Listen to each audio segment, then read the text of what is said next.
brother, we've been talking about this for a long time. Yeah. We made it happen. Zach, it's such a pleasure. Yeah, absolutely. Thanks so much, man. It's so I'm so honored to be here with you. Brother, I would love to start a little bit about your background, because when I met you, you were working in real estate, but you were doing a lot of training, and I knew your background was in the military. And I'm always so fascinated, because when I was young, I was thinking a lot about the military, because I really loved the idea of discipline. And instead I went the martial art route, where I found discipline that way. But how much do you think you're the man you are today because of that discipline in the background of the military? You know, it's funny. That's a great question. You know, and I absolutely love the United States military. You know, it was... You know, it's funny, like, you know, it definitely has not been linear, but, you know, my path, but I'm so grateful that I had the chance to, you know, join the Air Force at a young age, and then get into, you know, take some of those, things that I experienced and apply them to my life today. I mean, really, that was the start and the foundation of, you know, of who I am today, you know, and really the military, you know, it really starts with, you know, I was in the Air Force, so it's a little more, you know, hotels or rental cars, you know, and, you know, I think anybody else in any other part of any other branch will actually say that. So we had it pretty good, you know, but at the same time, it does require, you know, more attention to detail, as I like to call it, you know, even in basic training from the start. So you're being tested on attention to detail from the start, you know, so that, you know, and coming from like, you know, high school days, and then all of a sudden being thrown into attention to detail. I mean, black and white, right? You know, all of a sudden it's a complete 180. You know, so you're doing all this testing, you're having long days, and so, you know, that's basically, you know, kind of like where it all starts. So, you know, I think the attention to detail and the discipline and establishing good routines and habits was, you know, one of the biggest, you know, probably the biggest things I took from the military from the beginning. What about the idea of kids? So many kids today don't have a rites of passage, and I feel like the military, and I got it through martial arts, but the military as well is like it's the boy becomes a man. Like you said, you have all the good habits, and you have really good structure. Don't, like, now you're a dad and your son's a teenager. Do you think about that, like what kind of rites of passage he's going to get to really become a good man? Absolutely. That's a great question, a great point. You know, I think that, you know, from the military, you know, you take, like I said, you're literally, it's a complete 180 overnight, you know, so you're being thrown into this world of really, it was men for me, like this community of men, because of the flights, you know, and basic training. And then, I mean, it's co-ed, you know, obviously, you know, but you're being thrown into this, you know, squadron of 40, 50 men right off the bat. So you really have, you know, you have no choice but to grow up like right away. And, you know, taking some of that camaraderie and community, and then helping myself, be a better parent, be a better dad, guide my son, you know, from a discipline standpoint, but being more of a guiding light versus, like, you know, a drill sergeant, you know, because the drill sergeant is there for a reason, you know, but it's also like, you know, you only absorb so much of it.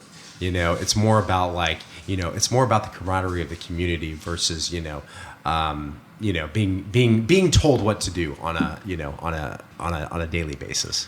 Yeah, you can either be inspired to be better, or you can be kind of pressured and forced. And I feel like the inspired route is the better one. I agree. Yeah, being inspired, and don't get me wrong, like having structure implemented, you know, into the military. It's there for a reason, right? You know, it's there for a reason. Obviously, they have to have structures and systems, otherwise it doesn't operate, right?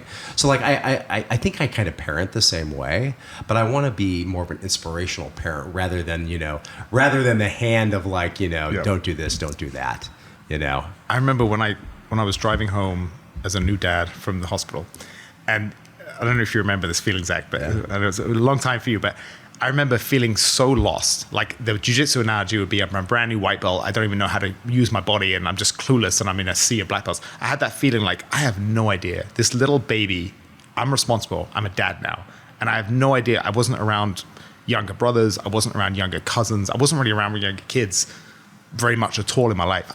Didn't have the first clue about what to do. Luckily, my wife did, but I read so many parenting books, and the one overriding message, you just kind of reminded me of it, was, in order to be the best dad, kids don't, it's not that they're listening to what you say as much as watching what you do. So how do you be the best dad? Will you be the best you? And I remember reading that and I'm thinking, that's so true. And it's so inspiring because I want to be the best dad, so I've got to be the best me. And I think that's beautiful. Absolutely, you know. And how good did you feel when he was here and you're just like, wow, you're like, that's essentially, that's my blood. Yeah. He's part of me. I mean, I remember the same way. I remember when Miles first came into this earth, and I have to admit, not only was my jaw on the floor, but it was one of the most beautiful moments I'd ever experienced in my life. Spiritual, all of it, right? You know, it was just like, oh my gosh, he's here. You know, I've been waiting, and now I get to show him, everything I've learned. But I think, to your point though, you can read all the books in the world. Like we can read all the books in the world, but a lot of it comes through just practical learning. And obviously having a good partner like you have, and like I have, it's having a good partner is so key because you guys are bringing what you already know a little bit to the table, and then at the end of the day, it's going to be okay if you just keep trying hard. If you just keep trying at it, it's going to be okay because that's half the battle. Because like if you're seeking to get better and better as a parent, you're going to succeed. Yeah. Is it going to be easy? Absolutely not. Absolutely not. But I think as long as you're seeking to do the next right thing, you're going to be successful. So Zach, my wife's a therapist, and she's really big in going back in people's past and seeing how their youth and upbringing are impacting them today. Like so many people have these bad habits or bad mindsets, and it can be traced back to these early things, like maybe the way their mother spoke to them when they were a teenager or even younger. And for me, it's funny. There's so many things I didn't think we'd go down this route, but I love to talk about it because you're a dad. Yeah, I love that we have this. There's so many things that I've changed my mind on. So I was a parent at 41, and I was always a big reader and always trying to learn, and I thought I was a pretty smart guy. And I realized that I've changed my mind on so many things. And one of them was I feel like I have more compassion for assholes. Like basically, if there's an angry, bitter, annoying person, but before I was a parent, I would have just seen him as a terrible human. And now I see him as a kid that didn't get much love. And like maybe I feel a bit more compassion. But also or maybe they're just a little sick. Yeah, exactly. You know, that's kind of how I look at it. Maybe that person's just a little sicker than me. Yeah. So it gives you a bit of compassion, but also I have way more grace, I guess, for my parents. And not like I resented them or anything, but I remember my dad telling me I was complaining about something as a teenager, and he said, I did my best, but there's no manual for being a parent. You just do your best. And I listened to it, but I didn't really understand it. And then as a dad, 25, 30 years later, I'm remembering some of the things he said to me, and I'm like, oh, I get it now. It's just so interesting how your mindset changes. Once you're into kind of a similar situation, or you're in a situation where your dad was in, or he told you something at the time, you're like, I don't get it. And then all of a sudden you're there, and you're like, wait a second. Oh, I get it's beautiful. And that's just how a lot of things go, But I think, when my dad turned 40, I was 10, and I remember we had a surprise birthday for him. And I remember it so clearly. And then when I turned 40, I wasn't a parent yet. And I remember thinking, Jesus, I'm the same age as he was then. And I remember it like yesterday. Talk about messing with your head, Oh, absolutely. I remember, my parents had me at 23 years old. Wow. Okay, so when my dad was 33, I was 10. Okay, so I was in third, fourth grade. My dad was 10. My dad had his own business. He had all these cars. We had everything on the outside. Yeah. I'll just say that, and I'll leave it there. And again, they did the best they could, But I looked, once I had Miles at, I think we had him at, I was 31, turning 32, so about 10 years later, and kind of like you were later as well, and it's like, and it was just a different time too, and I think we get the opportunity, or not opportunity is such a bad word for it, but it's that we get the gift when we get the gift. Yeah. Exactly. And there's pros and cons to be a young dad, there's pros and cons to be an old dad. But I guess my point... I just want to say this, you're not an old dad. Oh, thank you for that. I guess Al Pacino just had a kid, right? He's like 81 or something. It's like, man, I don't know if he's going to be seeing that kid's 10-year-old birthday, High school... high school for him might be tough. Yeah, no, but it's so interesting. I was just thinking about how much I've changed my opinion on things the last few years. And that's I always thought I was such an open person. I'm like, I read a lot. I listen to a lot of podcasts and audiobooks, and I'm very open-minded. But it's impossible not to get closed-minded and stuck in ways of thinking as you get older. And so I've really been thinking about that. The idea of how much I've changed my mind since he's come in the world, and how many other things do I think about that I'm very sure about today, but maybe at 55, I'm going to be, completely change my mind on. Is there anything you can think of maybe the last few years that you've really changed your mind on? I mean, I think one thing that, and it aligns with what you're talking about, I think for being a dad, I'll tell you this much, like, I don't know anything, I mean, of course we know some things, right? Of course we know some things. We got some juice in the tank, right? But, I think the more that, the less I know, and the less I think I know, the better I am. Because I can, my son is such a teacher, and he's taught me so much that I never knew before. So, those are some things that I've not only learned, but it's also opening my mind more and more and more every day, because then it gives me the opportunity to show him, honesty, direction, but I can also respect him for the things he says that's really vulnerable for me because, as dads, we think we have to know it all and I'm the dad and you're the son, right? But like, no, that's really the problem. I mean, again, I'm not the most perfect dad, but that's probably a recipe for, not having a great relationship. Yeah. I think in life too, like I think it was Socrates, who was the wisest man in the world at the time, said, I know only one thing, and that's that I know nothing. And it's like, the more you know, the more you realize you don't know. And I remember when I was 21 and I was in college, and I had to get some books for the library to do an assignment. And I just remember I had this feeling about being in this library with all these books. And I was like, man, I can spend a whole lifetime trying to learn things, and I'm still going to know just a fraction of what's out there. And it's very humbling.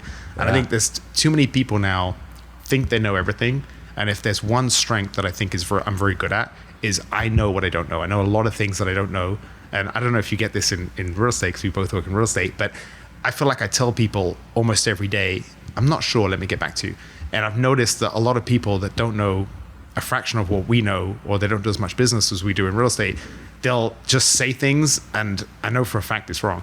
They're just kind of guessing or bullshitting. But I think that's so important, is just have the humility to know what you don't know. I think that's probably a problem with a lot of bureaucrats and politicians, is they don't know what they don't know, and they think that their way is the only way. And it's like, man, all these issues are so like nuanced and subtle and gray, and there's so many different sides to it. Yeah, no, absolutely. And there's and you see it. I'll start with real estate, but you see it all the time. And I remember some of my best advice, going on 9 years now in the business, really like 5 or 6 full time. But, I remember some of the best advice I got early on was, don't BS your way, don't BS your answer, go find out. Say, hey, you know what? Be honest.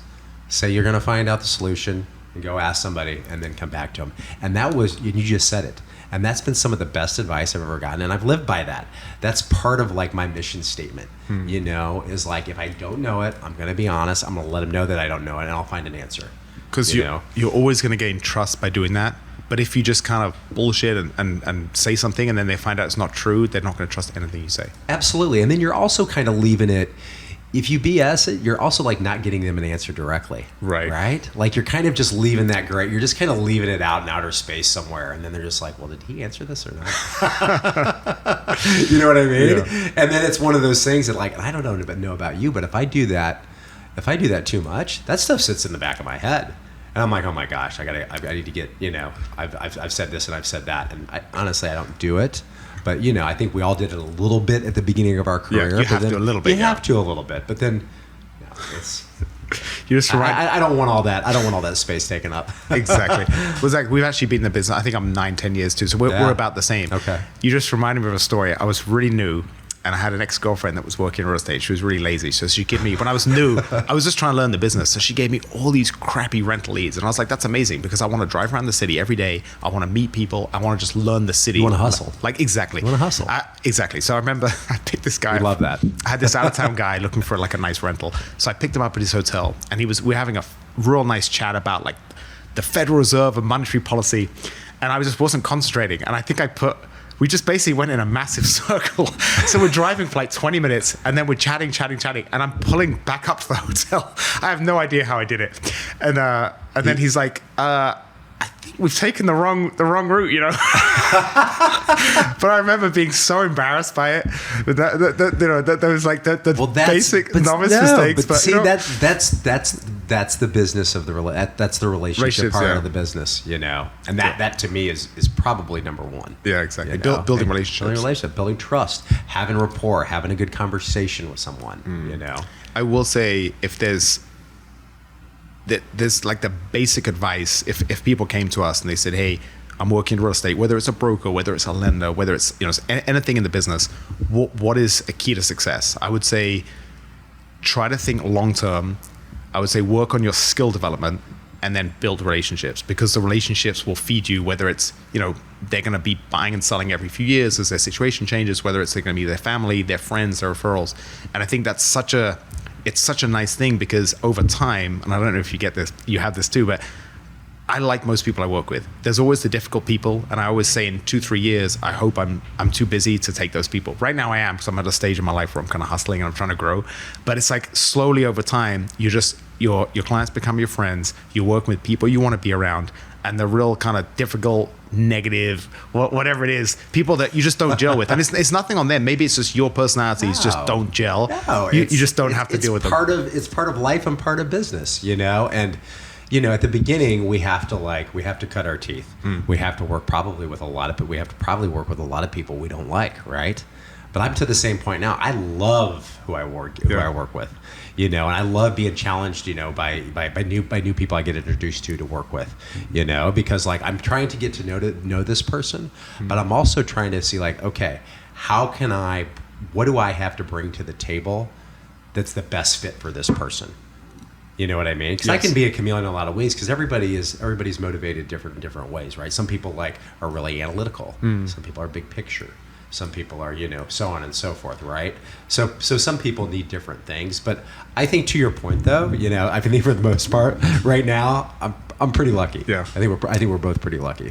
I will say, Zach, I never thought about it, but you're right. That skill of being a chameleon and connecting with people, that is so important. I remember when I first got into real estate and I was talking to somebody and I was complaining. I was like, I'm not really a salesman. And I'm kind of struggling the idea of being in this business, because my previous career, I was fighting for a while. And then before that, I was a trader where I was just screaming and shouting, and I was doing math in my head and trying to get on good trades and make money. I didn't have to, you know, deal with too many personalities like the way we do now. It's sales in a different way. Exactly, yeah. Yeah. It's just bottom line numbers. But, and he said to me, he said, Lawrence, like, that's such crap. He said, everything in life you do is sales. Like, you know, are you in a relationship? At the time I was. He was like, well, how do you think you met your girlfriend? You had to sell yourself, right? Otherwise you wouldn't be together. And I thought about it, and he's like, right, it's so true. Even good friendships, like if you don't put your best side forward, you're not going to have close friends. You know, you have to, there's an element of sales, just putting your best foot forward in life and connecting with people, that I think is a skill for life. Like I think a lot of, when I look back at my education, I think about how much this is so useless that you can just Google or look up. But the things that, like, I think if I was to look back at my life, I wish I'd learned much earlier, would be the idea of managing money really well from an early age, because no one teaches that. But the idea of just connecting with people, building relationships, having integrity, and even, I always say the story, Zach, I've said this before, apologies if people heard this, but when I was trading, there was this guy, I had two really good friends at my company. One of them was a real smart guy, and it wasn't that he wasn't personable, but he was just kind of just head down, hustle, work hard, be successful, make money. He's a grinder. Trade, exactly. Yeah. The other guy was hilarious, from St. Louis, always playing St. Louis Lunatics. And it sounds like you had a fun group. He would come in on Monday, and he's like, I had some friends in town from St. Louis, and we were just getting high all weekend and looking out. He was living by Cabrini, where Cabrini Green used to be. He'd be like, we would just get really high and look out of the balcony and see people get arrested and people yelling and screaming and shooting at each other. He's like, it was awesome. And then he's like, but I'm so tired. He put his head down to sleep for 4 hours. But he was just hilarious. He was such a character. So then my company had a big, they basically they left the Chicago office, left from my company, and they killed half the office. And the real guy was making all the money, but he put his head down. He lost his job. And the guy that wasn't a good trader, and he wasn't particularly profitable, but he was real fun, they kept him. And I thought, man, What That's a interesting. lesson. What a lesson that they should teach in business school is be likable. Because it doesn't matter what the industry is, what the field is. We want to be around people that we want to be around.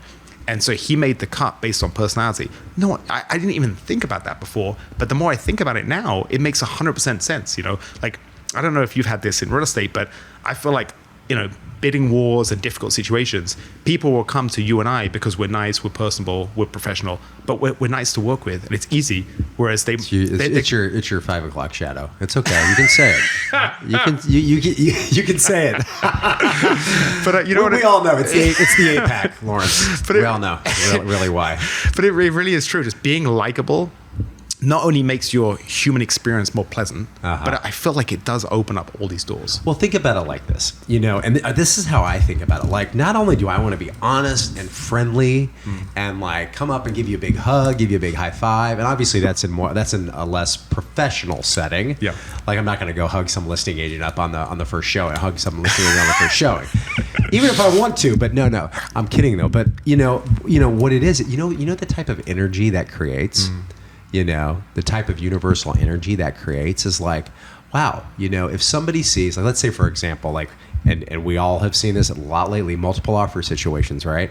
You know, I just had one a couple weeks ago, 9 offers, I won out. I knew the agent, kind of, but we just both had this synergy and we created this good energy around us and essentially gave each other the confidence that it was going to be an easy deal. Exactly. And the deal's been so smooth.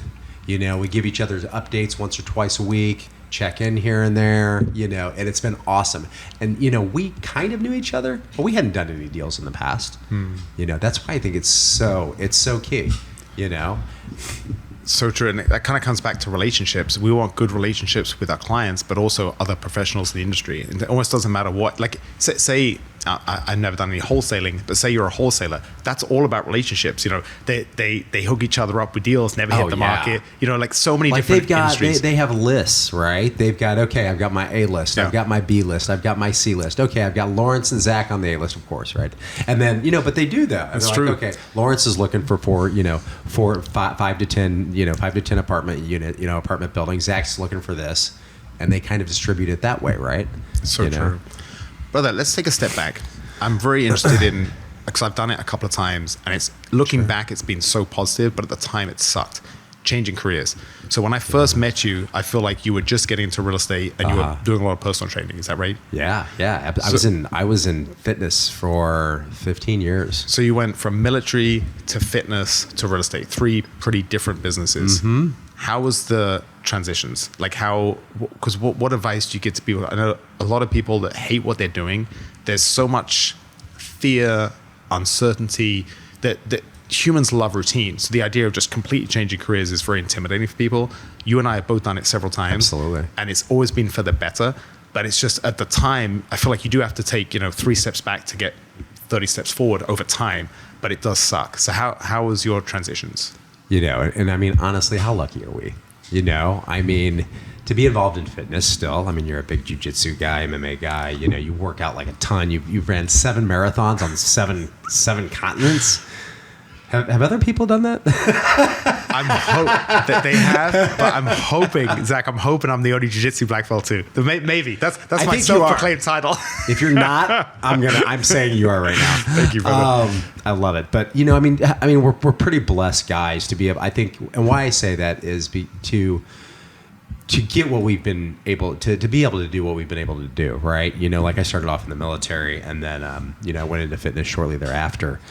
And then I went into real estate after that. And I think, you know what I think similar about all 3 of those, worlds, if you will, is that they all,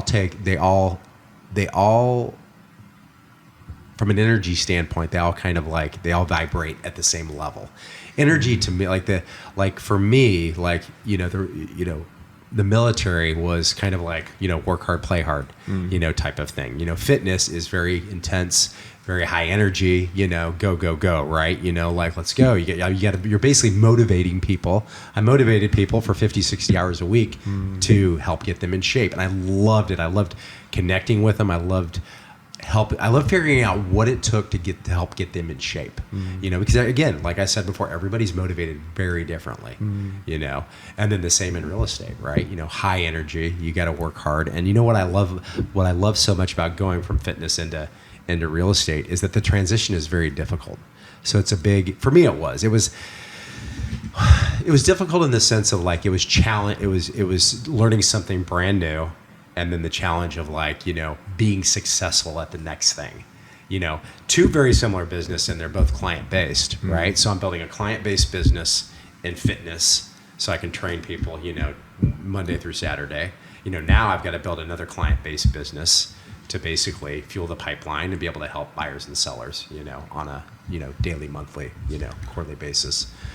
So I think the hardest thing for me was when I started in trading, I was in college. I was fresh out of college. I was a kid, so I kind of expected to not make much money, to learn the system. It's kind of normal. And then when I was fighting, I went into professional fighting as an amateur, so I was already pretty competent. And then at 35, to completely change careers and just feel like such a beginner and have that, like you said, kind of the fake it till you make it attitude. And you've got to kind of absolutely. I love the fake it till you make it. And I just loved it. And I know you're the same way. I think we're entrepreneurs at heart, and we love. I mean, my brain's always going into mentally all these other businesses that I would love to go into, but I mean, obviously that's not the best ROI on my time at the moment. So I can't let my brain drag me to too many places. I've got some side hustles. I know you do too. And but like the best ROI on my time is in real estate. But I just love the challenge of learning something new and becoming good at it, and being able to communicate that to people, to then ensure then to them help them. So we are very lucky because we both have that curiosity to learn new things, and just you can't give value unless you get it yourself, right? So we're curious. And I do feel, I've got some buddies in real estate who are kind of struggling right now. It's not the easiest market, and they're just like, if it was me in their position, I would take a few steps back and be like, okay, I'm going to really invest in myself. I'm going to find a niche and I'm going to go all in and really get really, really good at this. But I see it from the outside. They're kind of struggling to get motivated. So I wonder how much of that is just our genetics, that natural kind of curiosity and wanting to invest in ourselves, or whether it's because we know subconsciously it'll make us better in life. Do you know what I mean? Absolutely. I think it's in us, number one. And I think too, I think we've also taken, like you took from being a fighter, being a successful fighter, and then being a successful, successful real estate broker, investor, all these things, trader as well. But you keep it's almost like, instead of going down the mountain, you're going up the mountain. So you keep expanding to that next thing, keep expanding to that next thing. Like you're seeking, and I think for me, I have seeking in me. I want to keep seeking. Now, what I mean by that is I want to keep expanding on all levels. That's in career, that's in relationship, that's in spirituality, that's all of it. So, I think that's why I see it. And when I see that people don't, that are struggling, I think, like you said, man, you gotta get back to the fundamentals.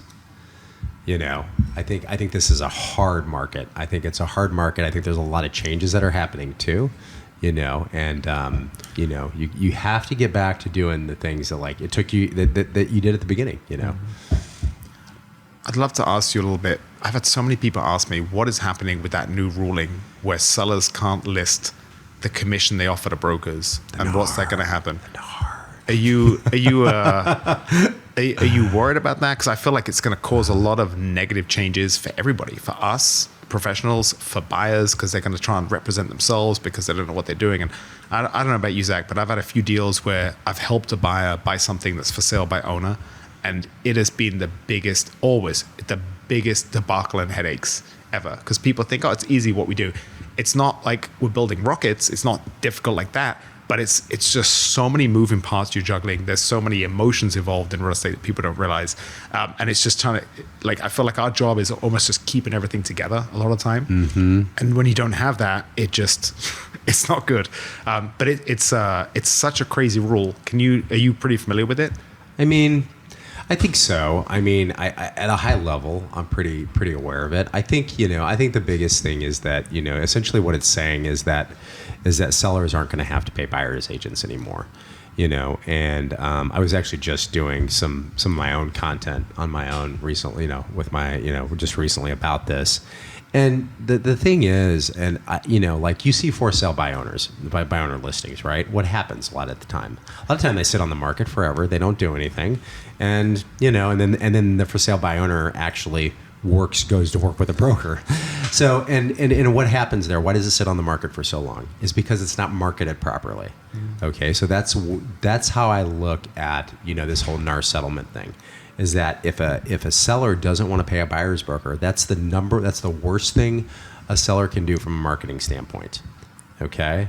So that's how I feel. It's like, okay, well, now I'm not going to market my property to all these other brokers that are bringing buyers because I don't want to pay them. Okay? So that takes your pool and just squeezes it. And also statistically, the numbers are for sale by owners always get less than if they had representation, which is it's an odd number. I think the number, I agree, and I know, and I mean that's a huge stat, and I think that number is that number is pretty big too. Big discrepancy. Yeah, I think it's about 10% less typically. So I've had so many people ask me, in the industry, out of the industry, freaking out. I've even had some people that I don't think they're as driven as us, but they do business, and they're like, I think I'm leaving the business. So it's going to cause a lot of changes. And I remember when I first heard it, I was like, this is such a bad idea because it's not good for the buyers too. If a buyer's trying to represent himself, but he's also juggling a family and a career, he doesn't know what he's doing. He doesn't know how to look at the comps properly. He's not going to do a good job. He's probably going to leave some money on the table or overpay for things. But it just comes down to the fact that this is life. Like life, I don't know if you've had this conversation with your son, but I've realized that I can't teach Victor how to survive in the future world because I don't know what the future world is. But I can teach him how to have critical thinking, how to have certain skills, how to have a growth mindset, how to be able to adapt to a changing world and know that he'll do the best because he's going to be in the top 5% of his peers. And I think about that with real estate. The bar is so low, Zach. One of the reasons why you and I are successful is because we just care a little bit. Because I don't know about you, but I've seen so many people that somehow get business and they just seem to put no effort in. They don't really know what they're doing, and somehow they still get a little bit of business. So I feel like the bar in real estate, the bar in so many things in life is just very, very low. So if I was giving advice to people, I'm like, you don't even have to be excellent to succeed in whatever the career is. Just try and be like, okay, a little bit better than average, a little bit of enthusiasm. Gosh. You know what I mean? Like just. Yes, I do. I mean, it blows my mind at times. When you don't have to do a lot. You got to be honest. You got to follow up. You got to answer your phone. You got to show up. Oh my gosh, show up on time. Wow, there we go. By the way, I was a few minutes late today. You weren't. We're going to talk about that. And you were early. If you're on time, you're late. No, but it's like listen, you don't have to if you just do those things consistently. You do 5, 6, 7 things consistently, and the biggest thing is do what you say you're going to do. Be a man of your word. Be a man of your word. That's just and listen. I mean, I know you're the same way. You've got 10,000 things going on. So do I. I don't want to show up every day, but we do. Well, being a man of your word, it's so interesting. I realized that I was doing something, and I didn't realize I was doing it until I heard other people talk about it. But it's being a man of your word to other people, but it's also to yourself. So if I tell myself, I don't tell anyone, but in my head, I'm like, I want to run 6 miles today. And then for whatever reason, the day gets away from me, and it's 11:30, and I'm exhausted, and I'm ready for bed.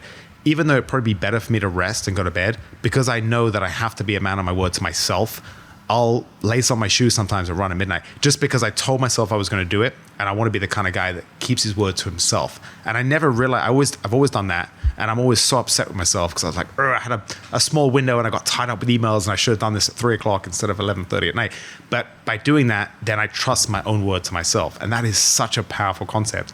And I remember hearing, I think it was one of the World Championship boxers was saying like, if he's got a 10-mile run scheduled and he gets to 9.5 and he's on it, say he's doing a long run, a treadmill for a pace, and he's just so tired. If he doesn't do that last half a mile, he'll go into the championship bout, he won't have as much confidence. So it's these, even though in reality it probably won't make any difference physically, but mentally it will, because he's not going to have that mindset that I do what I say I'm going to do. And I never realized that, but that's such a powerful concept, because no one knows what we tell ourselves, only us. But it is so important to be a person of your word to yourself. Yeah, absolutely. And I love, because then it's sitting in the back. If you're not doing the things you say you're going to do, like for example, if I'm not making, if I have this May outreach goal that I have to hit, okay, and the number is, it's a pretty big number, and essentially I'm calling all my clients, I'm calling, my sphere, I'm calling. So May is sales. Yeah. It's a Gotcha. it's a sales outreach number. So essentially, I'm just calling to check in, kind of fill them in on the market, checking on past clients to see how their home's doing, et cetera, et cetera. So if I don't call, and I call different people on different days, obviously, but if I don't make those calls, it's sitting in the back of my head. And I don't know about you, but I'm a guy at nighttime. I don't sleep that great as it is, but I'm a guy that, if something's sitting in the back of my head, I'll have to do it before I go to bed. And I think it's key, because like those small things adding up, like you said, if you're not doing them, you're not going to have confidence going into the big day. Well, let me ask you about this, Zach. There's something that we can't. It's not like you and I. We don't work in an industry where if we work 50 hours, we're going to make twice as many sales if we work 25 hours. It's not linear like that, because we have to deal with changing markets, and there's good luck and there's bad luck, and there's all these different factors.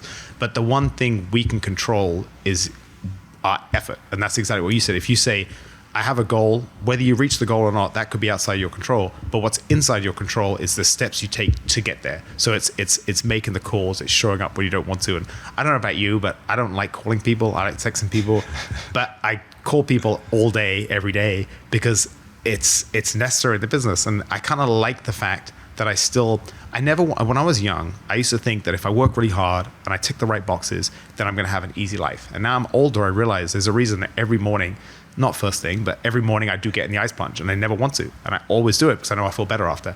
And it's the idea of I don't want to have a day in the future where I'm like, oh, I don't have to work out anymore, I don't have to go in the ice plunge anymore, I don't have to do things I don't want to do anymore. No, I want to be doing things I don't want to do every single day till I die. And the reason is because it makes the rest of my day better. And I don't know if that's like that with you, but it's like making those, you're a very charismatic, personable guy, but I'm sure there's so many times where you just want to be by yourself. You don't really want to call 8 people right now, but I know you're just gonna roll up your sleeves and do it. No, and that's the thing, is like I don't always want to call people. In fact, I don't like doing it most of the time. But one thing I've noticed is that you make that first call, and then all of a sudden, it's like, okay, I do the second, I do the third, and next thing you know, we're at 8, right? We're at 8, we're at 10, and then, and I text and email and all that too, but it's again, and I talk about energy a lot. It's just like you said, it's doing that ice plunge. It's doing that first hard thing at the beginning of the day that opens up the door for the rest of the day. And it's building relationships. I remember when we had a real nice chat about your Airbnb business, and I'm getting up my first Airbnb, and we just had a real nice chat. And I think after, you're like, man, we got to talk more, because you never know. Like, you and I kind of have slightly different niches in real estate, but there's so much crossover. There always is, right? And so it's like you said, just putting yourself out there. I'm kind of emphasizing it, Zach, because I think so many people see successful people, and even if they love what they do, 80% of the time, there's still going to be 20% of stuff they don't want to do, and they don't really enjoy it, but it's necessary in the business. Like, you can always outsource some stuff, but there's always going to be, there's not one successful person that we look up to in any field that doesn't do 20% of stuff they don't really want to do. It's just, it's part of the business. It's not always stuff we love. Gosh, yeah. And anybody that you see, like, the leaders in our business, I think, I hear people that want specific jobs or careers because they think that they're going to make more money and do less work. And what I've learned is that I don't care who it is. If somebody's successful, and they've gotten to a point in their life, and that can mean a lot of different, success can mean a lot of different things, but whatever it can be, if it's a big job with a lot of money or whatever it is, you have a lot of apartment buildings, whatever it is, that person at some point worked their butt off and grinded to get where they're at, unless it's a trust fund of some sort. But, I think that percent is small, but it is there. But for the most part, though, people are working hard no matter what. I think that when people think that people didn't do anything to get there, no, I don't believe it at all. I actually feel sorry for a lot of trust fund kids because I feel like, I think I'm such a driven, motivated person, but if I was born where I had a trust fund with millions of dollars, I don't know, I could be a lazy piece of shit because I just have this, no need. I think it would have taken a lot of my drive away. So actually, I do feel a little bit sorry for those people that don't have innate drive and they don't have the necessity to improve themselves. You know what I mean? They always, there's no fear either. There's no fear. There's no fear of there's no fear of, well, what happens if I don't go to work today? And it's not so much what happens if I don't go to work today. What happens if I don't go to work for the next month? Yeah, exactly. Then, where's the money going to come to, to support my lifestyle? And that's why so many of them turn to drugs and they just not really making anything of themselves. Absolutely. Yeah, because they're constant. They don't have, what it is they that void inside isn't filled. That there's nothing. They don't have any passion or intention to do anything. So they turn to something that kind of fills that temporarily. I love that idea. What you just said about it's so easy to see people at the crest of their success and forget the decades of hard work that it took to get them. It reminds me there was this and all the hard and uncomfortable things. Right? Yeah, exactly. It wasn't all right? Smooth sailing.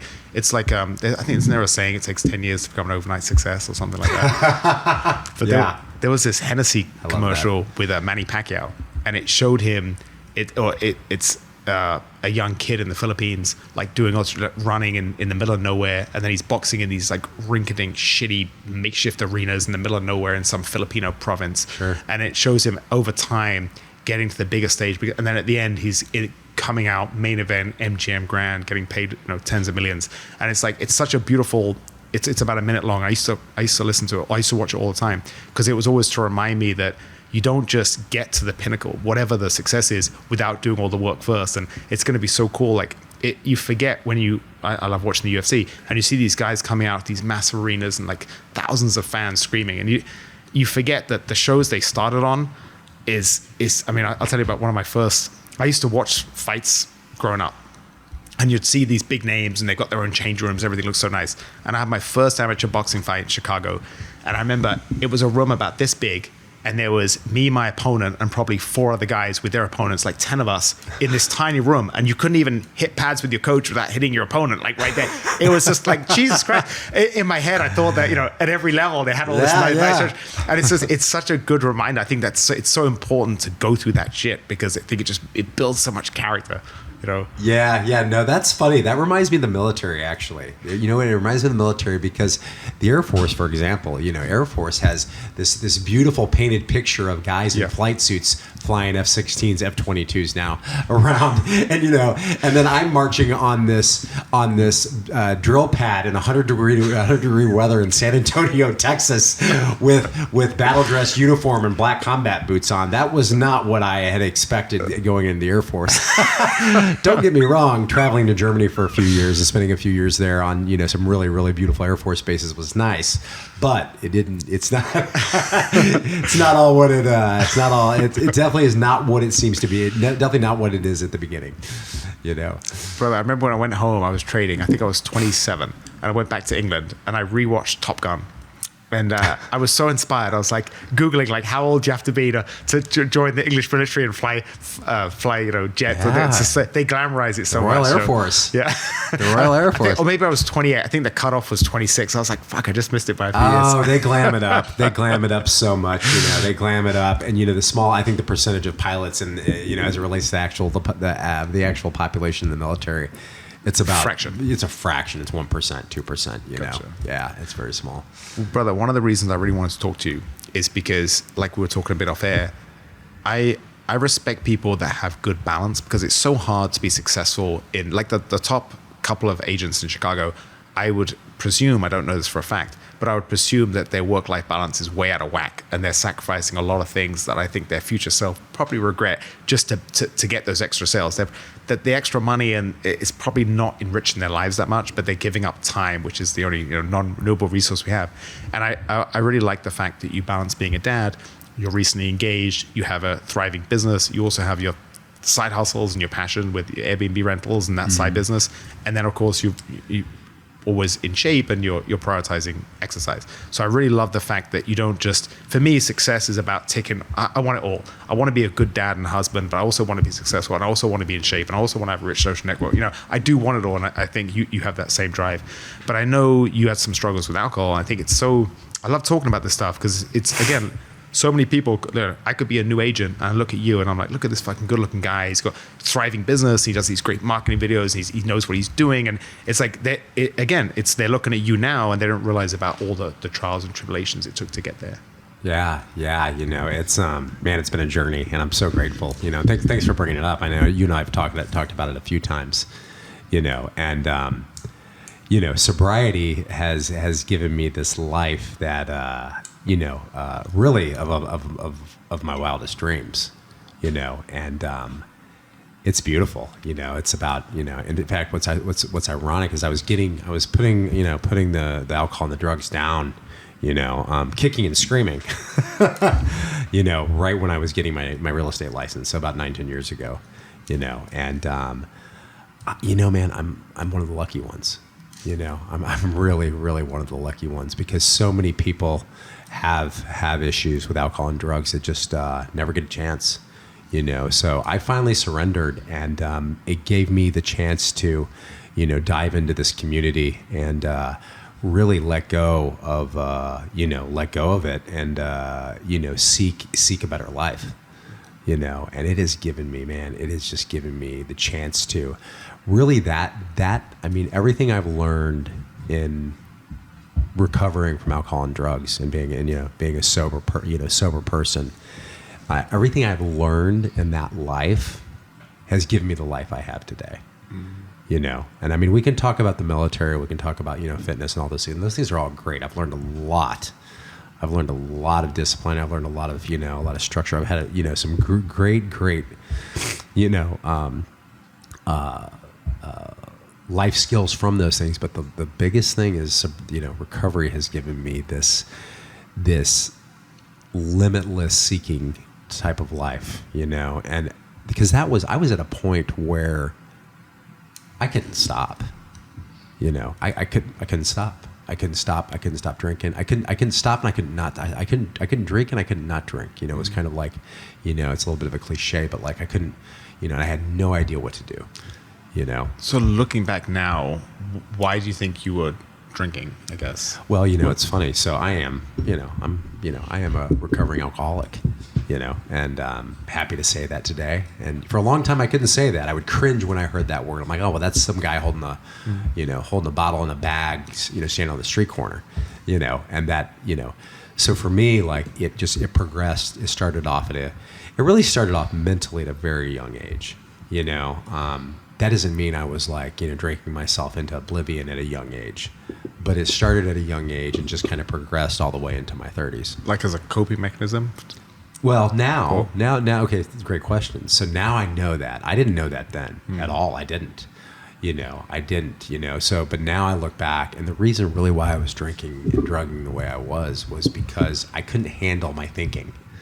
Essentially kind of like a high and a low level of thinking, like whenever I would get, if it was a good day, I was going to have a drink. If it was a bad day, I was going to have a drink, and anything, like life was always very uncomfortable for me. I didn't feel a part of. I felt, I kind of had this melancholy sense always inside me, and that from, me to use like just pure honesty, so like that got worse and worse, until I found drugs and alcohol, and then I used it once I found the buzz or the high. I'm like, oh wait, this is how everybody else is feeling. Does that make sense a little bit? 100%. Yeah. What was the catalyst to stop? Because that was one. I remember when they were shutting all those businesses during COVID, and they said, "Oh, but liquor stores can stay open." Like that's so arbitrary and random. And it's like, well, if people are used to drinking and you just stop them getting alcohol, they'll die. Like you're that physically dependent on alcohol. So what was like? How did you overcome that? Because that's got to be one of your biggest victories in life. Oh, it's number one. brother. It's absolutely number one by a landslide. I mean, I was gonna die. You know, that's truly the path I was on. And did you know it? Yeah. Yeah, and I'm lucky in the sense of I wasn't suicidal. You know, and I feel for so many people out there that are. You know, they go through, you know, alcoholism and being suicidal and, you know, kind of both things. But I was lucky that I didn't have that. But I also, from all the detoxes and rehabs and hospital stays that I experienced, I knew that was the path that I was on. Man, I'm proud of you, brother. I really am. Like, I can only imagine. I think about all the hardest battles that I fought, and I'm sure nothing comes close. You know, yeah, it was, it was rough to say the least. You know what's wild is that I didn't know how, even as bad as I just told you it was, you know, and that's why I'm scared to ever go back. Is because like I'm a human. I still think about drinking from time to time. Course, you know, I'm like, that'd be nice to have a drink outside on a patio in Chicago on a summer day. But what I do is I play that tape forward, and I'm like, okay, here's where that will go, you know, because it's just not one drink for me, you know. But you know, where I was going with that was my life was on this trajectory of death, and you know, just very, very, very going to a very bad place. And you know, I got lucky because, and I said this earlier, you know, I was to a point where I had a God moment, you know, and my motivation to stop was, you know, I could sit here and say it was my son was 5 years old at the time, you know, I could say it was my son, it was this, it was that, but the reality of it was, I mean, if I didn't stop for me, I was never going to be able to stop. Yeah. You know what I mean?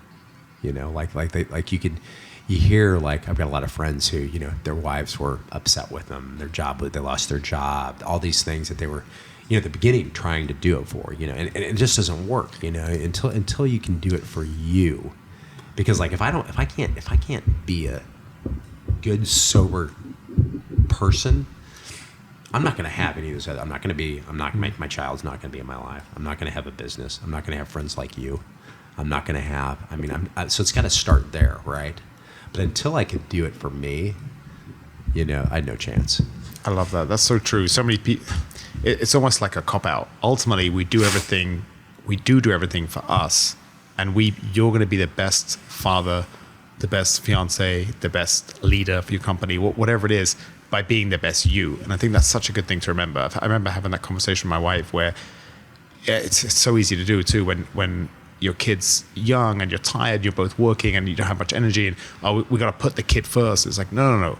We have to put us first, and then her and I first, and then we're going to be the best parents. Do you know what I mean? I'm not going to be a good husband if I'm not a happy, content person. So I have to do things for myself first. Then I'm going to be a good husband to you, and then we are going to be the best parents. You can't skip those steps. So I'm really glad you said that. Yeah, no. I mean, you just said it. I love that. I love what you said, because you said essentially, I'm going to be the best version of me for you, right? And that's really what it was. I wasn't being the best version of me. I didn't love myself, man. You know, like, and I mean, that has been one of the coolest parts of this sober journey, is that I actually love myself today. You know, and then what that does is that helps me see the world so much differently. You know, because then I think that person doesn't have to be perfect. I can accept that person for who they are. I can accept this situation for being what it is. I can actually still do this today, not perfect, but actually do it really well. And I mean, that was something I never could do before. You know, I always thought everybody had it all figured out. And Zach didn't get the handout.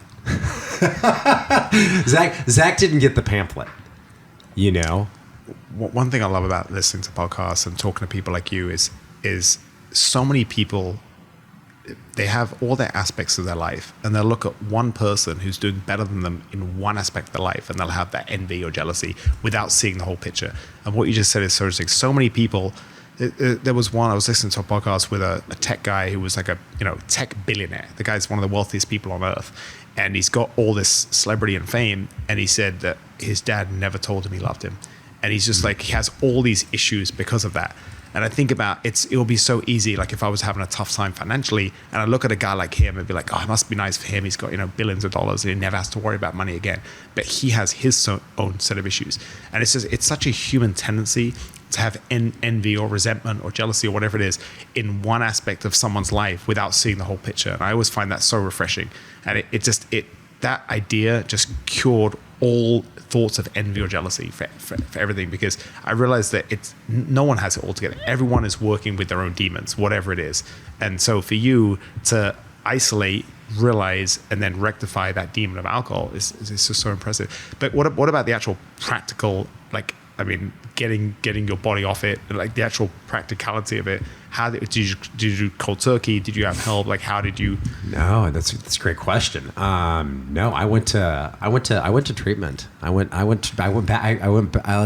treatment quite a few times, to be honest with you. I went to treatment quite a few times, a lot of detoxes. And, what I found was that, my last time I had, like I said, I had some divine intervention for sure.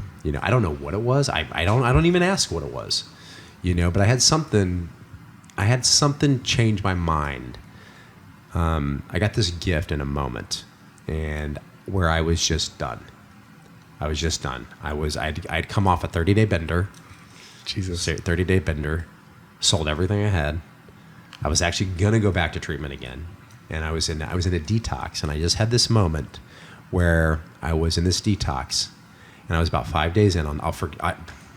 Lawrence, I remember it like it was this morning, and it was almost 10 years ago now, and I was having this moment, and I'm like, I'm done. I kind of knew what to do already. I knew kind of like where I needed to go, who I needed to be with, who I needed to hang out with, the community I needed to basically become a part of, and I did it. So.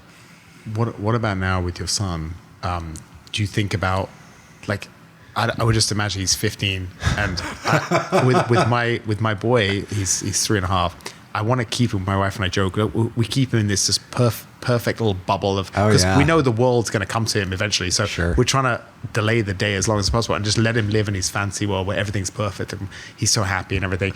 And one of my biggest fears is just with all the, I know a couple of people that have died from fentanyl, and they didn't mean to. They were probably just trying to take a party drug or something, and it was laced with fentanyl, and that was it. These are people that are not necessarily close to me, but maybe it'll be a buddy of mine from the gym's brother, or a friend's brother, or someone I used to train with 5 years ago. They're not close to me, but so many people from alcohol, from fentanyl, from overdose and drugs.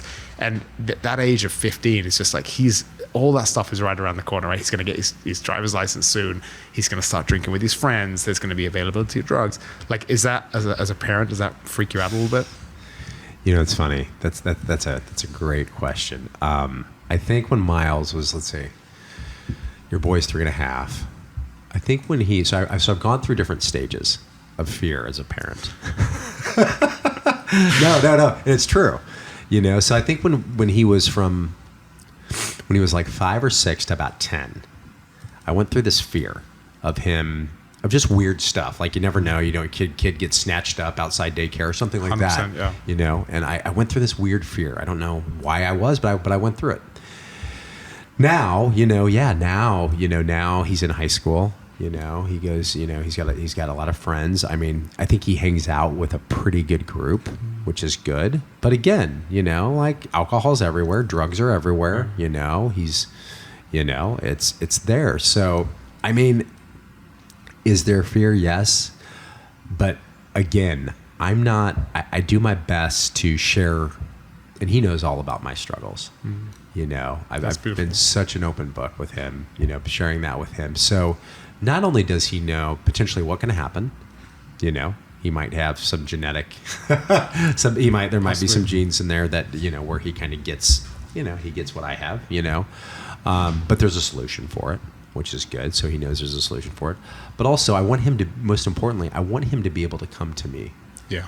Number one is if there's a situation where he needs to get picked up, or he has a question, or he needs some help, or whatever it might be, I want him to be comfortable enough, asking for help in any way.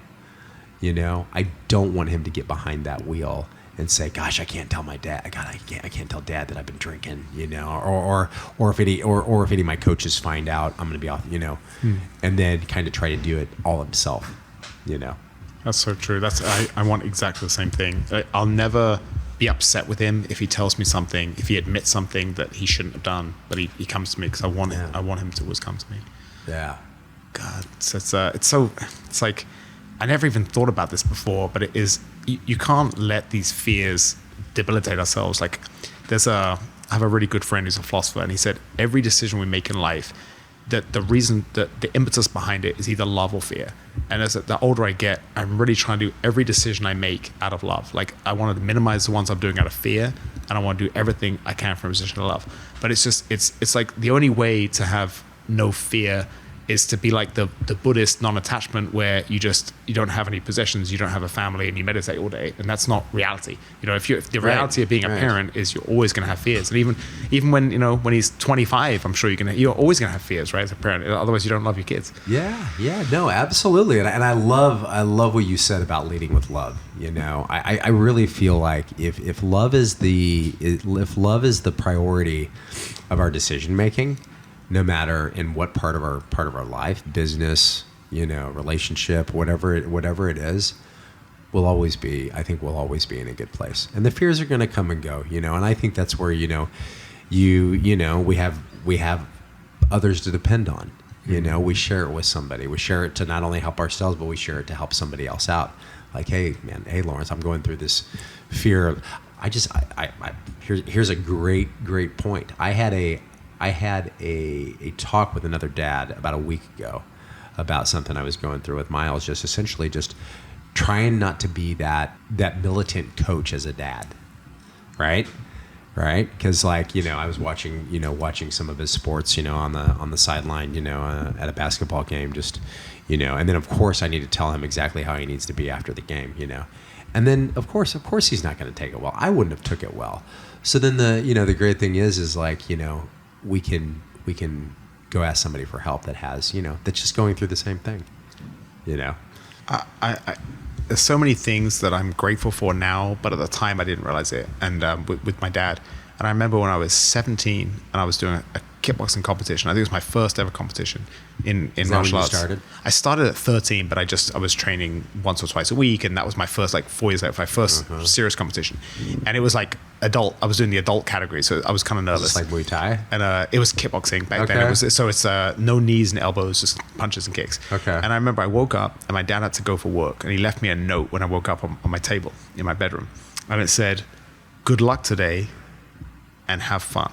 And I never forget, have fun. Fun. I thought he would have said, "Oh, make sure you win," or something pushing me. And I was like, that's so now looking back, however many nearly 30 years later, that's exactly what I want to do with him, where I want him to have fun and I want him to push himself, but I'll never be upset if the results don't fall his way. I'll only be upset if he doesn't put his effort in. And I think that's so nice, just to take the pressure off, because there's so many times when you're young where the pressure could be the difference between you loving a sport and you quitting a sport, right? The pressure doesn't, there's already pressure. Most people they want to do well. There's some type of pressure on themselves. So if you give more external pressure, it's going to be too much, I think, for a young person. And it's just little things like that, where part of me wishes he was a bit more, I used to run track in high school. I would run the 1,500 meters. And I remember there'd be so many days where I was supposed to do a training run and I'd be kind of lazy, and he'd never say anything, because he wanted to come to me, from me. And I remember I used to always complain in my 20s. I was like, man, I'm like boxing in the Chicago Golden Gloves because my dad didn't push me when I was young, so now I got to push myself as an adult. But isn't it funny how we have that, that like we put that on them. Yeah, exactly. You know? It's so true. I still have a little bit. teeny in me from that, of course. But it's so funny, Zach, because a part of me wishes he had been like, okay, son, like you've got this meet in 2 weeks, so let's try and do intervals like twice this week and maybe once next week, and then you rest a little bit. Like I wish he was that kind of parent. And sometimes it's so. I mean, listen, I have a very good memories and great upbringing, and I'm so grateful for my dad. But I think it's so easy to look at the other side of it. But I think part of my attraction to martial arts always was I enjoyed having my coaches, because they were that kind of father figure that would give me a bit more structure. Whereas my dad, he had a very rough upbringing, very rough, very poor, very bitter, no love from his dad. So him as a parent, his number one priority was, I'm going to give my kids love. That's it, just love, and I'm going to be there for them. But now it's easy for me to criticize and say I wish he had pushed me a bit more. But it's just so interesting when you look back at your life. At the time, it is what it is, and then you look back 20 years and you're like, man, I wonder if I got into a whole lifetime of martial arts because if he had been a bit more of a disciplinarian, a bit more of a coach as a father, maybe I wouldn't have needed anything else. So it's just so interesting to look back at that. Sure, time. I think about the same thing. I think about being, in high school sports, for example, like being, playing football, for example. I'm like, if I had done more one-on-one stuff with like trainers, what I would, because I had a lot of talent, all the talent in the world. Discipline, I had nothing, So I'm like, gosh, if I just would have if my parents would have pushed this way and that way and made me go to this and do that, and then I'm like, wait a second, the path is the path. Exactly. The path is the path. Okay. One thing I really like about you is I can tell it's been hard, but like you said, you love yourself, and it's not been an easy journey to get to where you are now. But I'm assuming you're happy, Zach, right? Oh, yeah. So it's like, and I'm the same way. I wouldn't change today for the world. So even though I actually just finished a book called Regret that a friend gave me, and he said, oh, you don't need to read this, but it's a great book. And it talks about regret being so silly. It's like, if you regret something in your life, say I regret the fact that I was very wealthy in my 20s and I made all these bad decisions and squandered my money in my early 30s and then I had to restart. And it's easy for me to look back and be like, man, why didn't I just put $1,000 in Bitcoin when it was at 5 cents and I'll be a Bitcoin millionaire, right? It's easy to have those thoughts. Sure. But he was saying, like, do you realize what that's doing? That's taking one aspect of your life and pretending you can go back in a time capsule with the knowledge of today and make a decision that's going to benefit your future self. Without the butterfly effect, you're going to be a completely different person. So I think about that. I used to get frustrated about that. And I think, man, if I had been a Bitcoin millionaire, I guarantee you I'd have been a playboy hooking up with stupid women, which were probably terrible for my mental health. I wouldn't have met my wife and I wouldn't have my son, and I would be so much more miserable. So it's just, that killed it for me. I'm like, because I'm happy with who I am today, I have no more regret. And it's been the biggest thing, the most beautiful thing. It's the same with you. It's like, of course, with our knowledge today, would we have done things differently? Well, of course, because we know more. I mean, absolutely. That's just, but it's so beautiful to get rid of that regret. But all these things, so this is kind of how I look at it. And, I love that you're bringing this up. All those things that you just mentioned were preparing you for the next thing, right? Yeah. So you said you lost it all, right? Well, that was meant to happen. I truly believe that was meant to happen. I truly believe that was meant to happen. I truly believe that I was meant to go through what I went through with the alcohol and the drugs. I mean, I'm so grateful that I'm alive today, And if I'm living in the past, it's obvious that we can't do a darn thing about it, right? Like there's nothing we can do about it. It's gone. Like, yesterday, even this morning, it's gone. So all we can do now is try to do the very next best thing in this moment. And I think that was his thesis in the book, is like that the healthy way to have regret is to realize that with your knowledge today, you would have done things differently to how you did them in the past. So take that same mindset with the future kind of scenarios. And that's the positive aspect of regret. Yeah, absolutely. Like you can, I think it's healthy as long as you're not completely living in the future. I think you can bring the future to now. I think you can think about, okay, if A, B, C, D happen, how am I going to react? And kind of mentally prepare yourself if they react. But also knowing that, expect the unexpected, right? Knowing that could go a very different way, But I think learning from the things that have happened is key. Another thing so I don't know if I told you, but I had a very bad partnership with a developer years ago, and we actually had a couple of good years, and I had friends and family invest, and then he ended up screwing us over, and there was a lot of shadiness and lawsuits, and this was years ago. Zach, I'm still dealing with lawsuits. It's like the never end, the gift that keeps on giving. I'm just like, is this ever gonna? I was talking to my wife last time. Is this ever gonna end? I'm being I got to give evidence for one of the other investors that's suing him, and I have to like testify, and I'm just like, oh my god.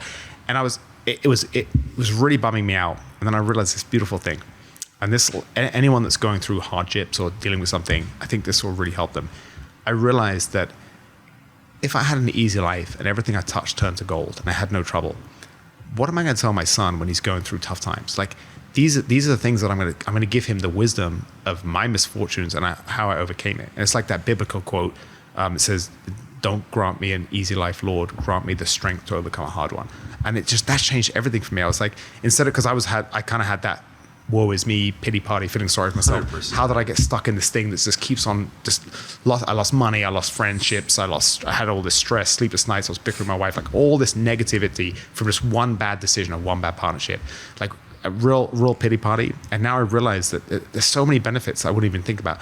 I'm more motivated to grow my business and be more of a successful professional and do things I don't want to do because I've got a bit of a chip on my shoulder because of this, because of the financial hole that it left me. And it's like all these, so I can look at it like that, which doesn't serve me, the negative aspect, or I can look at it like, man, this is amazing. This is a catalyst for me to take my business and my life to the next level. It's going to give me a lot of wisdom, which I'm going to pass on to my son. And it's going to make me realize that you and I, Zach, if you add a couple of zeros to our bank account, is it going to change our day to day? Probably not. Maybe it'll give us a little bit more security, but honestly, day to day, it won't change us. And that's been a beautiful thing too, is I don't want to have, if someone gave us both $10 million, I'm sure we're going to lose a lot of motivation, and that's not necessarily going to make us happier. Is happiness sitting on a beach with nothing to do? Yeah, it'd be nice for a couple of weeks, and then you'll be kind of bored. Humans are happiest when we're evolving and when we're improving. And that's another thing I just realized, Zach, is I kind of had some ups and downs in my life. And one of my biggest problems mentally, because you mentioned the mindset of overcoming alcoholism and how good that was for your mind. One of the things I realized was I had too much success in my 20s, and then I had a real come down in my 30s. And I realized that humans are naturally impatient creatures. And so by having too much success early on, it raises the bar so much that you just can't keep improving, and you're going to have these big come downs. And I realized that now I want to stretch out my winnings 50 years, my things. I want to stretch out things as opposed to being that person who wants success tomorrow. And that's been I just realized this a few months ago. I was like, man, I think I went through a real funk in my mid 30s because I was back down. I had all this success and I made all these mistakes and I had some bad luck, and then I had to rebuild. But if I'd stretched that out, instead of having a successful decade in my 20s, if I'd stretched it out from 20 to 60, that would probably be much better. So it's like this weird little shifts in your mindset, but it makes such a big difference in happiness. Yeah. I mean, well, think about it like this too. I mean, you're up on Everest in your 20s, and then all of a sudden you're down, you're down at ground level, right? So, yeah. I mean, and the first thing is in your head as a young man. I mean, sorry, in your 30s, you're a young man. Yeah. I mean, the first thing is like, oh my gosh, I'm never ever gonna be the same. Yeah. My life is over, this and that. Oh, poor me. You just said it. I'm in the victim mode, pointing fingers at everybody else, so on and so forth, So I think, I remember I heard somebody say one time, and it wasn't that long ago, a female friend of mine, she said, I pray every day for God to put hurdles in front of me. And you said that. And I heard that, and my jaw was like on the ground, and I'm like, wait, what? And of course, my prayers aren't really that much different. It's more about God help me be of service. God help me, help me think about what I can contribute, et cetera, et cetera, But when she said that, I'm like, wow, that's what it is. And you said that, how can I keep getting uncomfortable to keep growing and changing? So true. And especially, and I love what you said about the money too. You know what? I when deals go sideways, sure, I stress out still. I stress out, but I'm like, you know what? It doesn't matter though. It doesn't matter because my bills are paid. They're gonna be paid. Yeah. Unless something catastrophic happens, they're gonna be paid, and we're gonna continue just growing and growing as long as I keep showing up. even when we don't want to, We have a mutual friend in real estate, and he's kind of having a tough time. And I remember he was complaining because there is still, you can do the right things, and you can just be unlucky with big deals, big numbers, and sales fall through, and people delist things, and they change their mind. And he had a couple of $1 million deals go sideways, and he's having a tough time anyway. And he just keeps talking about it. And I said, brother, you know what you got to do? You got to forget about those, and you got to find new deals, because that's the past. And it's just it's easier said than done, but it's so true. It's just what you said. It's like you can't lament on the past. I mean, give it 10 minutes. You can't talk about it for 2 weeks. No. In fact, give it some energy. That's fine. Give it some energy. In fact, please, you almost need it. You're almost grieving a little bit. Yeah. Right. You're grieving a little bit. That deal has died, so now I need to go through the grieving process. But you get 10 minutes. Yeah, exactly. So it's funny you say that. My son's mother, who I'm not engaged to. That's two different people, but she's in real estate as well. And she had a deal go completely sideways. She called me, I think, a week or two ago. It was like 9:30 at night. She's like, "Oh my gosh, I don't know what to do." And she was just kind of going down this rabbit hole. I'm like, "Okay." I'm going to let you vent, because I care about you. I know we're very tight, and I'm going to let you vent for about 10 minutes. And then you need to go tomorrow. You need to go open up that other door. She's like, "What are you talking about?" I'm like, "Listen, that door closed. Go open up another door." I'm like, "You are the only one that has all the power to do that, And you have a cell phone that works very, very well. Go find some new deals." I love that, brother. Can I say I give you so much credit, both of you, because you're both such good parents to your son. And you keep a good relationship, which is better for both of you. It's better for your son, and also you're in a great relationship with your fiance. Sure. They hang out. My fiance and my son's mother hang out. That's amazing. Outside of me. That's I'm amazing. only laughing because it's like it's so unusual, right? It's pretty unusual. So I'm very lucky. But luck. I'm sure there was some effort there. Why I mean, in the sense of like just having that situation. Yeah. So grateful for that. Why do you think you can make that work, and so many people just have? It always blows my mind. I remember when I had relationships before I met my wife, and we would have good times, and there'd be good memories. And I remember every time we broke up, it was like, I still wished them well, and I had good feelings for them. And they would just, not all of them, but some of them would just change on a dime. And it would be like I'm their worst enemy and I've run them. It's not like we broke up. I didn't do anything horrible. It didn't work out, It's not like I slept with their sister. Or that's the way they acted, though. It was like I was suddenly, and it blew my mind how so many women have, this is a credible generalization, but in my experience, men, it's much harder. If we have strong feelings, we don't just turn on a dime like that, but women seem to be able to. And I know I've got friends, like we were talking a bit before, my good friend has 2 kids, and his wife won't let him see his boys, and it's breaking his heart. It's so cruel, and it's punishing him, but it's also punishing his boys. And the fact that you have the ideal situation, you make it work, and you're all cordial to each other and respect each other, and like you say, you're helping her with business. That's incredible. What is the secret? Because I think that's amazing. I think that's one of the most impressive things about you, honestly. Yeah, no, thank you. And like I said, I'm so grateful that we have that. We work together. I got her into real estate. We worked together for a few years, and we don't work together anymore, which is good. I think it's actually good for our relationship too. But I think number one is we have our son. Our son's the priority. Our son's the priority. We parent the same way. She has a strong Eastern European background. I grew up, kind of in the Southern Midwest. Very different. We're not whipping our kids with a belt or anything like that. But we're kind of stern. We're strong. I have my military background, like we said. So we both just have the same parenting, and that came naturally. Obviously, we still talk about things in different ways we can kind of help each other and help a situation. But we're lucky at that, and we've always been very, very good friends. I think something that was. We weren't together. I mean, we were together for a few years, prior to us splitting, that was really at my bottom.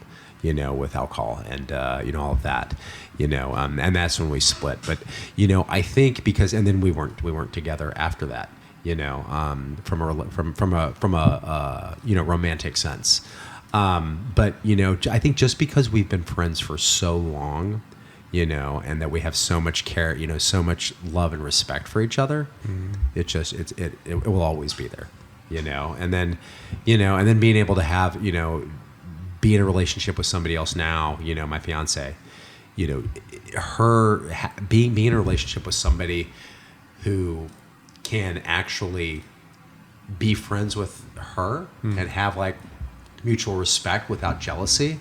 I mean, that shows a lot of character. It really does. Yeah. It really does. And I mean, I'm grateful that I have that type of situation, because we're just a modern family that really gets it. Yeah. And we get so much help from each other, Yeah, it's like a win-win for everybody, but it's just so unusual because so many people have like insecurities or attitudes or egos or whatever it is that would just stop if they were in your exact same position. Yeah. They just wouldn't make it work, and kudos to you. I don't know. I don't know what it is. I think maybe. I can't speak for other people's situations. I don't know if their situation was different, but I think sometimes people have, like you said, I think people have very, very, very hard breakups. Whether it's a cheat with somebody's, whether it's infidelity, whether it's a money thing, whether it's, and I think all those harboring things are very, very hard for people to let go of. And really, at the end of the day, the only person that's losing is the child. But 100%. That's, again, I can't speak for their situation, but you see those types of situations a lot. Brother, I had this realization. I was on my buddy Mo, who you deal with. I was on his bachelor party in Mexico, and I was on a floaty, and they were all partying, getting drunk on a boat. And sounds fun. I may or may not have taken an edible. I might have been. I don't drink alcohol like you, but I do indulge in edibles sometimes. I was a little high, and I was really thinking about my life, and I had this realization. It was so deep moments, huh? It was so deep that I realized that all my life I had been thinking, if I can tick a box and achieve a goal or whatever it's going to be, then if I could do that, I'll be happy. And I was tying my happiness to things that I wanted. And I realized that if I go through life like that, I'm not going to be happy until my deathbed because I'm always going to be chasing. That's the way you and I are. We're always looking at goals. Mm-hmm. And I realized that I'm going to be happy now and the rest of my life knowing that I'm going to do my best with what I have. And sometimes I'm going to tick the boxes, and other times I'm going to fail miserably, and that's okay. But I know I'm going to do my best to get to where I want to be, to basically fulfill most of my potential. And it was such a powerful moment. And I'm thinking, man, I wish I'd had this mindset. Because you mentioned mindset a couple of times, and it's just so powerful. It's not, so many times it's not our life that determines our happiness or our contentment or any positive emotion. It's our attitude to it. And it's just such an incredible thing. I'm like, man, I was 44 at the time. Like, it took me 44 years to realize this. I was like, I wish I'd had this attitude when I was 24, because I'd have been so much happier the last 2 decades. Absolutely. I mean, when we put our happiness in external things, I can only, and you're speaking of it, but I've learned myself the hard way, especially early on in my sober life, but because I really didn't know how to cope with my emotions. So I'm like, okay, I'm going to work 100 hours a week. I'm going to buy the best car. And I'm going to get the girl. Maybe I'll date 2 of them, maybe 3, and that's going to make me happy. Well, we know where that went, and it just, my point is, like, those things don't last, and like the external depth, there's no depth to them, like the depth, it truly is an inside job, as I like to call it. Happiness is like, am I waking up to be happy today and be grateful? Because if I'm grateful for the small things, I have a really good chance at being happy, because then I'm not trying to chase that better car, that bigger house. And don't get me wrong, all those things are great. I can still want bigger and better things, but I just have to be aware that that's not happiness. That's not where it lives. That's not where my happiness lives. Brother, I'm so glad you said that. That's another realization I had. It's like, you and I, it's impossible to be driven and entrepreneurial and not want the big goals and have the big sales numbers and the nice house and all the nice vacation with our better halves. But the real joy is found in the small things. And I've got this, especially now it's summer in Chicago, finally, or spring, summer's on its way. I've got this thing where I get in the ice bath and I get out and I dry off and I go out in a pair of shorts, and if the sun's out, it feels so good. Sun against my skin. My 2 dogs come out, my son's playing outside with me, and I'm like, this is it. I don't need anything. That's it. I hear him giggling with the dogs. That's I'm like, the moment. It's the small little things. And I think too long I fixated on the big things, thinking if I get the big goal, I'll be happy. And now I'm so glad you said that, because it's so true. Just those little things in life. And you can have a dozen little things every day. And by appreciating them, you're going to be so much of a happier person. Oh, gosh, it's true. I'm gonna cite an example here. 3 or 4 years ago, it was my first $20 million year in real estate. And I was like, oh, I got to get to that. I got to get to 20 million. I got to get to 20 million sales, 20 million, 20 million. I got to 20 million. And I don't know. I think as a team, Donna was working with me at the time. I think as a team, we did just under 25. That's awesome. My personal was like right there, right at 20. And but I bring it up because I put so much weight on this goal. January and February, I felt like such a POS. Oh yeah, it was like all of a sudden I went through this funk for about a month because I'm like, well, that goal's gone. And for some reason in the moment, I didn't think about, well, why don't we just reestablish? And I'm like, okay, well, let's just. But it hit me hard. And then I started doing some research and reading about, like I had put so much emphasis on that thing, and I did it, and I'm like, okay. And of course, it is always like, what's next? But so it was wild. That's so funny. Is that my mom is originally from France, and there's a French word. I think it's the contre-coup, and it's the feeling you get after a big achievement if it goes well. Yeah. Like say you do an Ironman or something, you train for months and months and months. If it doesn't go well, you're going to be feeling like crap. But even if you do it and it goes great, you have this letdown afterwards because it was such a big goal you're striving for, and then suddenly you feel kind of aimless and lost. And I'm so glad you said that because that's something I've struggled with the whole time. And now it's like I still believe we need those goals. I think they're good to set. It's good to have big goals in life, 100%. but we just can't tie everything up to them without taking a step back and appreciating the small things. No, and I think also have those goals, take inventory on those goals. Constantly, like weekly, monthly, quarterly, but also like, that can't be that can't be the thing. Yeah, that be all. That can't be the thing. It's like I'm really happy, man. I'm really happy we did this because, like I said before, I think you tick a lot of boxes, but also like I love the fact that you're happy, and I think that ultimately, when I look back at people, when I look at my own life, or when I look at people's lives. I'm way more impressed by someone that has, I think Nabil Ravikant calls it a calm mind, like a loving house, a healthy body, and a calm mind. Because a billionaire can't buy those things; they have to be earned, and you have all three. And it's really beautiful, man. We're kindred spirits. We got to talk more. We got to do more deals together. We got to do this. I'm really grateful to you, brother. Do some deals, hang out, do it all. I love you, Zach. Thanks, buddy. Love you too.